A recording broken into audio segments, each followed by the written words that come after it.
네, 여러분 안녕하세요. 한 잔씩 즐기는 자바 코딩 레시피 한자코레입니다. 오늘은 10번째 시간으로 변수 이름 지어주기라는 제목으로 무엇을 알아볼 것이냐?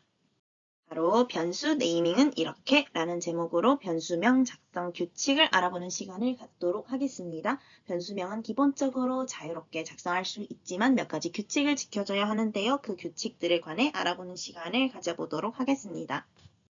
지난 시간에 우리가 변수명에 관해서 배웠죠. 자료형하고 변수 이름 이렇게 하고 세미콜론 찍으면은 이게 변수 선언, 즉 메모리에 이 변수명에 해당하는 이름을 가진 공간을 확보하는 것이다 라는 것을 알아보았는데요.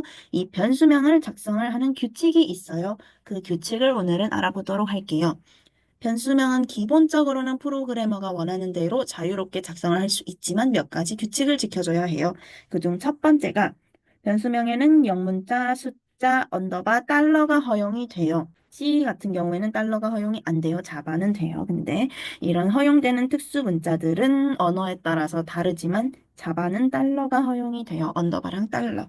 그리고 영문자, 숫자, 언더바, 달러를 조합해서 자유롭게 지을 수 있지만 숫자로 시작하면 안 돼요. 그러니까 예를 들어서 num 1 이런 거는 되지만 1 num 이런 거는 안 된다. 요거예요. 숫자로 시작하면 안 됩니다. 두 번째로 언더바와 달러 외에 다른 특수 문자는 안 돼요. 골뱅이 1, 2, 3 이런 거 안 된다. 그 뜻입니다. 세 번째, 중간에 띄어쓰기는 허용되지 않아요. 즉 int는 자료형의 일종이에요. 다음에 배울 거예요. int 마이 띄고 넘 요런 거 안 된다, 안 된다 이 뜻입니다. 중간에 띄어쓰기 들어가면 안 돼요. 자바는 단어의 단위가 띄어쓰기를 기준으로 하기 때문에 중간에 여기 띄어써 버리면은 자바는 어떻게 판단하느냐? 아, int 타입의 my라는 변수를 만들었구나. 근데 이 뒤에 넘은 뭐지? 응, 에러구나. 이렇게 판단을 합니다. 잘못 썼구나, 에러구나. 이렇게 판단해요. 중간에 띄어쓰기가 들어가면 안 됩니다. 자, 네 번째로 변수 이름은 대소문자 구별을 해요. 즉, my num 소문자랑 my num 요거는 다른 변수예요. 코리아 그리고 K가 대문자인 코리아 다른 변수입니다. 자, 다섯 번째로 키워드를 변수 이름으로 사용하면 안 됩니다. 키워드는 프로그래밍 언어에서 어떤 특별한 의미를 가진 말로 약속을 해놓은 거예요. 프로그래밍 언어에서 특별한 의미를 가지고 있는 단어들이기 때문에 이걸 변수 이름으로 사용하면 어떻게 될까요? 예를 들면은 int 이런 거 해봅시다. 그러면은 이거는 자료형이에요. 자료형의 일종 이름으로 자바에서 약속을 한 거예요. 이거를 요렇게 int라는 이름을 가진 변수를 만들고 싶어. 그래가지고 int 이렇게 써버리면은 자료형 뒤에 또 자료형을 썼네. 오류다. 이렇게 판단을 한다. 이 뜻입니다. 자바에서는 이런 키워드들이 여러 개 있어요. 다양하게 있는데요. 지난번에 말씀드렸다시피 이클립스나 다른 IDE에 갖다 놨을 때 강조 표시가 되는 것들은 키워드입니다. 이클립스 같은 경우에는 키워드를 입력하면 자동으로 색이 바뀌면서 강조 표시가 되죠. 그런 것들은 키워드입니다. 근데 물론 키워드를 포함을 해서 쓰는 건 괜찮아요. int 1 이런 거는 괜찮아요. int 1 자체는 키워드가 아니기 때문에요. 자, 이 6번부터는 반드시 지켜야 할 규칙은 아니지만 지켜주면 좋은 관례들입니다. 여섯 번째로 한글은 사용은 가능하나 권장되지 않아요. 인트 변수 이런 거 돼요. 안 되지는 않아요. 근데 한글은 안 쓰는 게 관례예요. 한글은 안 쓰고 영어 문자, 숫자, 언더바, 달러만 쓴다. 자, 일곱 번째, 변수명은 의미 없는 이름보다 그 변수에 저장될 값을 표현하는 이름으로 짓는 것이 좋아요. 당연하죠. 예를 들어서 삼각형의 넓이 구하는 프로그램을 짠다고 생각을 해봅시다. 그럼 값이 여러 개가 있겠죠? 삼각형의 높이가 있을 것이고, 밑변의 길이도 있을 거예요. 그런데 이거를 뭐 int A, int B 이런 식으로 잡아버리면은 이게 다른 사람이랑 소통할 때도 힘들 뿐더러 나중에 자기가 봤을 때도 이게 뭐 하는 변수지 그렇게 된단 말이죠. 그러니까 뭐 int hate 뭐 그런 식으로 의미 있는 이름을 지어주는 게 좋다 이거예요. 물론 int A, int B 이런 식으로 지어도 아무 상관은 없어요. 오류가 안 나지만 이렇게 의미 있는 이름을 짓는 것이 좋다 이 뜻입니다. 당연한 말이죠. 자, 여덟 번째 변수명의 길이 제한은 없습니다.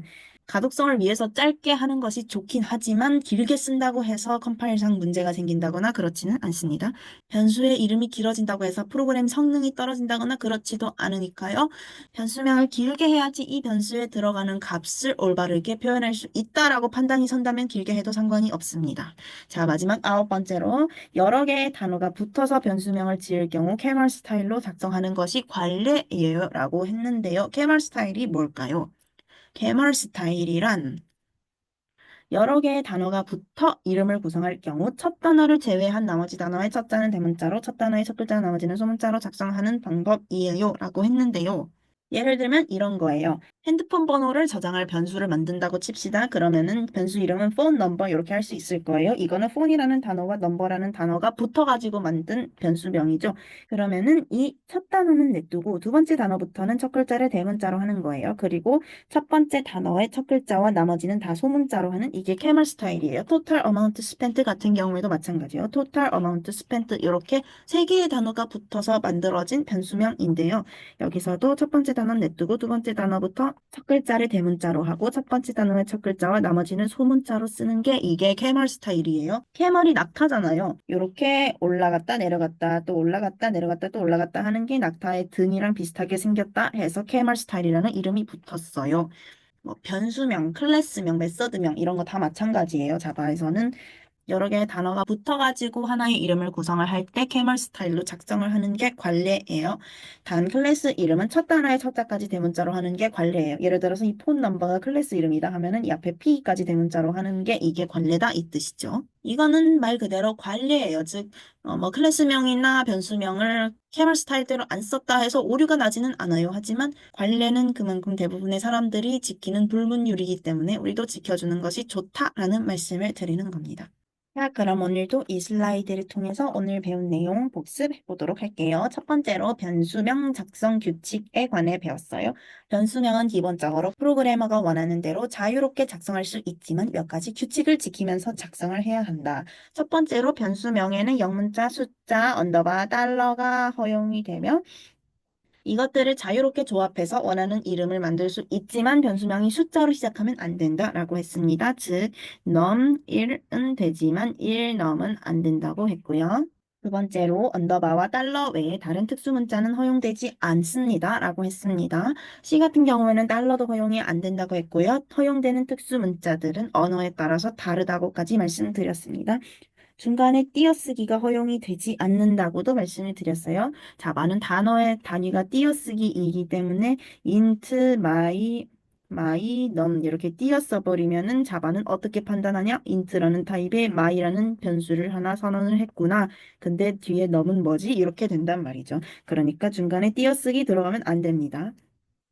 그리고 변수 이름은 대소문자 구별한다고 했습니다. my num과 my num은 다른 변수라고 말씀을 드렸습니다. 자, 그다음 다섯 번째로 키워드를 변수 이름으로 사용하면 안 된다라고 했습니다. 키워드는 프로그래밍 언어에서 특별한 의미를 가지고 쓰기로 약속을 해놓은 단어들입니다. 그래서 키워드를 변수 이름으로 사용하면 컴파일러가 헷갈리게 되겠죠. 당연히 키워드를 변수 이름으로 사용하면 안 되는 것이고요. 이 네 가지는 관례라고 말씀드렸습니다. 반드시 지키지 않아도 되지만 지키면 좋다. 자, 여섯 번째로 한글은 사용은 가능하지만 권장되지 않습니다라고 했습니다. 인트, 변수 이런 거 됩니다. 되는데 권장하지 않아요. 한글은 변수명에 안 쓰는 게 관례입니다.